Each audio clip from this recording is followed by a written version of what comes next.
Okay. So turabasuje cyane abavip mumeze neza murakomeye uyu munsi akaba ari ya podcast yanyu abavip show aho tuganira ibyo kwiteza imbere business ndetse na entrepreneurship.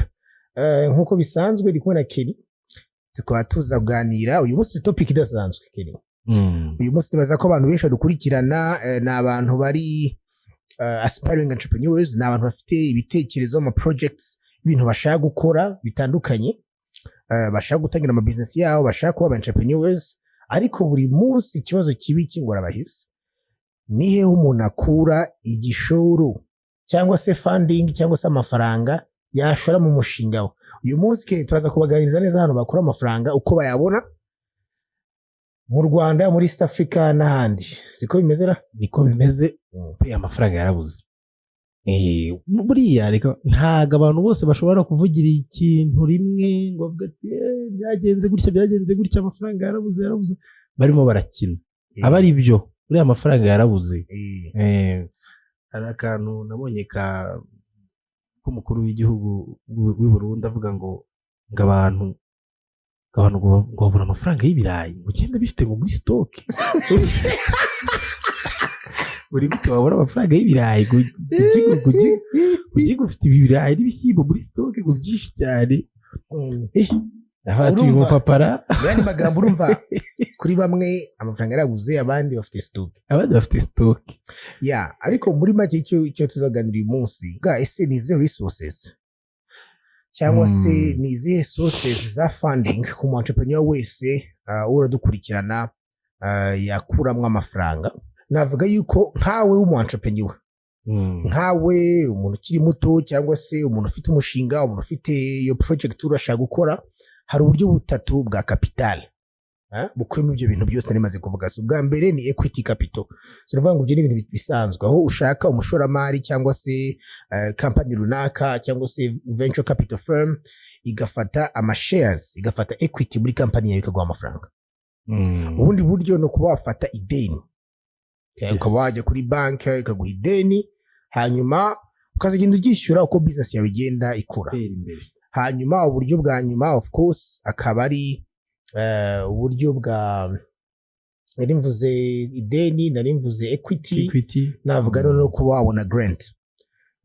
Tuba hari grant ya leta cyangwa se foundation runaka ishizeho competition utsindiye amafaranga runaka bashigira ubashije kuba wabona capital yo kugira icyo ukora. So nibaza ko ibyo bintu byose nibyo tuza gutacinga uyu munsi, no tukajya in details ukuntu umuntu yabona hano mu Rwanda izo resources n'ahantu yakurewe amafaranga. Yes, ikindi abavip nabo bagiye bahita bashirika ubute bagende bakore research ya nyayo. So noneho reka duciye cyane muri bere kuri BRD. BRD ni iki vuba uvuze BRD your bank hari akantu wa section. So BRD ni iki mu yandi magambo twihuse? So ubundi BRD ni Banque de Développement du Rwanda. Ni banke bashyiriyeho development. So mu magambo make abantu bajya batekereza imishinga, bajya batekereza no ku mishinga iteza imbere u Rwanda. So urumva it is more easy gukorana n'amabanki nkaya, ariko nayo akakubwira ati either urashora muri agriculture kuko igihugu gikeneye ibiryo, donc biba ari ibintu bikenewe mu gihugu. Urashora muri agriculture cyangwa manufacturing, export, energy and housing. Of course na education. So urumva baba bafite sector igihugu gishaka gupushinga. Iyo umushinga wuje walininga n'umushinga igihugu gifite, not only wowe muri teza imbere ahubwo murateza n'imbere igihugu rusange. So twihuse rero cyane hano harimo ama programs amwe namwe nabonye mu BRD, ariko nibaza yuko abashaka more details informations bazisanga kuri website ya BRD, right Lionel? So no kuvuga ngo wabahamagara cyangwa bakaziguha. So actually harimo a couple programs, harimo nk'iyitwa Ireme Invest. Iyi ngiyi akaba ari program ishinzwe kuba yafasha abantu bafite projects zijyanye na green energy. Bafite program itanga amafaranga interest rate ziri hasi cyane kugeza ku myaka 12 ahubwo bafite na grace period y'imyaka 2 ngo amafaranga baguhaye utangira kwishyura hashize imyaka 2 ariko coach urumva nk'ideni rimara imyaka 12 oya kwanza muri myaka 12 baguhaye 2 yo gukora yo kwisunganya ngo vipiba ngo mufite great minds mufite projects agiye n'ibi bintu hano harimo amafaranga yitwa export growth fund iyi ngiyi ikaba ari mu yandi magambo no kuvuga ngo iyi ngiyi niyo gufasha abantu bafite ikino barakora exporting kurumva igihugu kirashaka kwincentivize abantu bafite made in Rwanda cyangwa se project iri mu Rwanda bajyana hanze kandi hano bafitiye amafaranga kandi urumva ibyo bijyana na bya bindi nakubwiraga by'igihugu igihugu yagishaka kubalansinga balance sheet ya import na export hanyuma no tugiye kuri BDF Kenny n'icyo wayivuga so BDF yo ukuntu ikora ubundi akamaro ka BDF mu magambo yoroshye iraza igakora ibyo ababyeyi bawe batagukoreye gutangira collateral noneho iranavuga ati hari n'ukuntu iyo bamuze ufite small business imeze neza iyo umaze kwishyura 50% ni 50% bakayibabarira so nibaza ko urumva deja these programs ni programs mbona abantu benshi batari bazi actually turakora research yaratangajwe n'izi programs nyinshi deja aducoverinze BRD na BDF ariko twumvise yuko buri muntu wese ashobora kwisanga muri hano hantu tumaze covering buri mushinga wose umuntu ashobora kubona ahantu bangu abantu bavuga bati ibitekerezo bituma bipfanye ariko nta gishoro ntabwo ari byo kuko tumaze kubona yuko right now hari institutions za leta ziratanga amafaranga nka BRD BDF hanyuma uburyo bwa gatatu twavuze n'uburyo bw'ama competitions n'ama grants ama grants noneho bari amafaranga utazishyura abari grants ubonye amafaranga baguhaye kora ko wagize icyo utsindira hano dufite ama competitions menshi ama competitions bavuga okay ni vuba ama competitions hari competition nangiye nashatse kwijyamo kandi nzayijyamo buriya rero ntazagira ngo hari actually hari refamous yitwa ya Jack Ma African Business Heroes competition African Business Heroes by the way kwiyandikisha n'ibintu bisanzwe there is a procedure kandi ni n'ejo bundi hano i Kigali bari muri ntuza yayo yani final hano i Kigali actually hari no entrepreneur nzi nabonyemo iyi nangiye rwose at some point actually very interesting uziko nibaza ko iyo bagutoranije gusa ushobora wabaye mu bantu 10 ba mbere batoranije imishinga yabo buri $100 $100 hanyuma bakagenda bakongera andi $150 ku mishinga yo hejuru kugenda qualifying actually nibaza ko mu finalist abona ngahe watsinze ashobora kubona ugeze ku $300